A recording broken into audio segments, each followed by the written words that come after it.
નમસ્કાર મિત્રો, વાર્તા સાંભળવા માટે આવ્યા છો? ચાલો વાર્તાની શરૂઆત કરી। મિત્રો, મારું નામ અભિજીત છે। હું 20 વર્ષનો છું।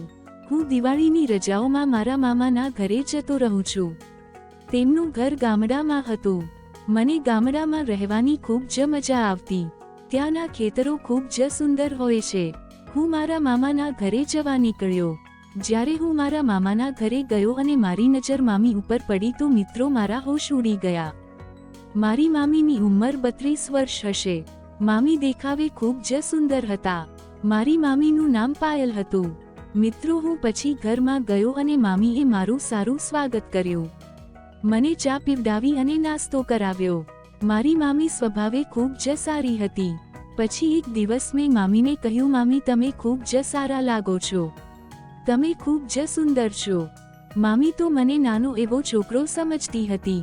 તે મારી દરેક વાતને મજાકમાં જ લઈ રહી હતી, પરંતુ હું તો સિરિયસ હતો। પણ મારી વાતનો મામીને જરાય પણ વિશ્વાસ ન હતો। મિત્રો, હું એક દિવસ બહાર ગયો હતો। જ્યારે હું ઘરે આવ્યો ત્યારે મારા મામા નહોતા, તે બહાર કામે ગયા હતા। મારી મામી કામ કરી રહી હતી। મારી મામીને કામ કરતી જોઈને મને અંદર કંઈક થઈ રહ્યું હતું, પણ હું કંઈક કરી શકતો નથી। મને લાગ્યું કે મારે કંઈક તો કરવું પડશે જેથી મારી મામી મારી દીવાની થઈ જાય। તો એક દિવસ મારા મામા બહાર ગયા હતા થોડાક દિવસ માટે। તો મેં વિચાર્યું કે આ મોકો બરોબર છે મામી પાસે પોતાનું કામ કરાવવા માટે। હવે હું એવી તાકમાં હતો કે મામીને કેવી રીતે પોતાની જાળમાં લેવી। તો મેં રાતે નાવાનું વિચાર્યું, તો હું જાણી જોઈને કપડાં બાથરૂમમાં નહોતો લઈ ગયો અને રૂમનો દરવાજો ખુલ્લો રાખ્યો હતો। પછી મેં મારી મામીને અવાજ લગાડ્યો, મામી, મારા કપડાં બહાર પડ્યા છે, તો મને પ્લીઝ આપજો ને। મામી મારા કપડાં મને દેવા આવી। પછી મને જોઈને તેમના હોશ ઉડી ગયા અને ત્યાંથી જતી રહી। મને લાગ્યું કે હવે મારું કામ થઈ ગયું છે। પછી હું નહીંને બહાર આવ્યો। હું મામી પાસે ગયો। મેં મારી મામીને કીધું કે શું થયું મામી? મામીએ કહ્યું કે કાંઈ નહીં। મેં કીધું, મામી, મારે એક વાત કરવી છે। તો મામીએ કહ્યું, બોલ ને।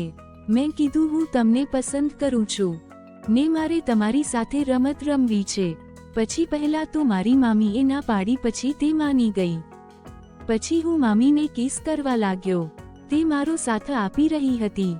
પછી મેં મારું મેઇન કામ ચાલુ કર્યું। અમે મેચ રમવાની તૈયારી શરૂ કરી।